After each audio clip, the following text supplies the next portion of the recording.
SQL full join. SQL full join එකත් අමාරුද? හපෝ නෑ. අනිත් ඒ වගේම තමයි. මේකත් හරි ලේසි. හරි. අපි බලමු එහෙනම් කොහොමද මේ SQL full join එක වැඩ කරන්නේ කියලා. SQL full join එකට මම අරන් තිනවා සිසුන්ගේ දත්ත ඇතුළත් ස්ටුඩන්ට් වගුවත් ඒ සිසුන් ලියාපදිංචි වෙලා ඉන්න දෙපාර්තමේන්තුවන්ගේ දත්ත ඇතුළත් ඩිපාර්ට්මන්ට් කියන වගුවත්. එතකොට මේ වගු දෙක සම්බන්ධ කරගෙන තමයි මම full join එකට එන්නේ. දැන් බලමු කෝඩ් එක දිහා. මම මෙතනදී ශේෂ්ඨ තුනක් ප්‍රතිදානය කරන්න තෝරගෙන තියෙනවා සිලෙක්ට් කෝර එක හරහා. ඒ තමයි ස්ටුඩන්ට් වගුවේ SID, ඩිපාර්ට්මන්ට් වගුවේ DID, ස්ටුඩන්ට් වගුවේ name කියන ශේෂ්ඨ තුන. එතකොට මේ ශේෂ්ඨ තුන අපි join කරලා තිනවා. බලන්න. from student. අපි හැමතිස්සෙම from එකේ ලියන්න ඕනේ අපේ වම් පැත්තේ තියෙන වගුව. අපි වම් පැත්තේ කියලා සලකන වගුව. ඊට පස්සේ අපි full join හෝ inner join හෝ right join හෝ left join හෝ ඕනම ආකාරයකට අපි දෙවණියට සඳහන් කරන්නේ අපි දකුණු පැත්තේ තියෙනවා කියලා හිතන වගුව. එතකොට මම මෙතනදී from එකට student වගුවත් full join එකට department වගුවත් සම්බන්ධ කරලා තියෙනවා. මේක අපිට full outer join ලෙසද හඳුන්වන්න පුළුවන්. එතකොට මේ වගු දෙක සම්බන්ධ වෙලා තියෙන්නේ student වගුවේ තියෙන department ID එකත් දෙපාර්තමේන්තු නළුවේ නැත්නම් department වගුවේ තියෙන DID එකත් මත. හරිද? ඉතින් ස්ටුඩන්ට් වගුවේ DID එකත් department වගුවේ DID එකත් මත තමයි මේ වගු දෙක අපි join කරලා තියෙන්නේ. හරි. මේ වගු දෙකේදී මේ වගු දෙකේ තියෙන සියලුම විස්තර අපි ප්‍රතිදානය කරමු. දැන් බලමු කොහොමද මේ ප්‍රතිදානයන් එන්නේ කියලා. ඊට කලින් පොඩ්ඩක් බලන්න.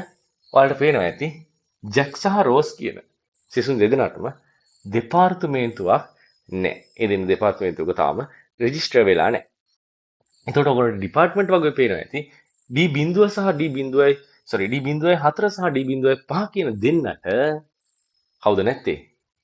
සිසුන් කිසිවෙක් රෙජිස්ටර් වෙලා නැහැ. හරිනේ? එතකොට මෙතන සිසුන් දෙන්නෙක් ඉන්නවා ජැක් සහ රෝස් කියලා.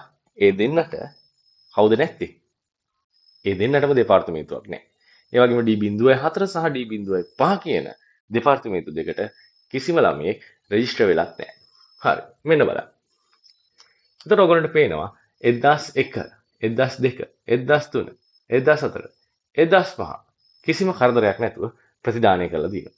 හැබැයි 1006 කියන සිසුව බැලුවාන් පස්සේ 1006 ජැක් 1007 රෝස් කියන සිසුන් දෙදෙනාටම දෙපාර්තමේන්තුව ගන්නේ.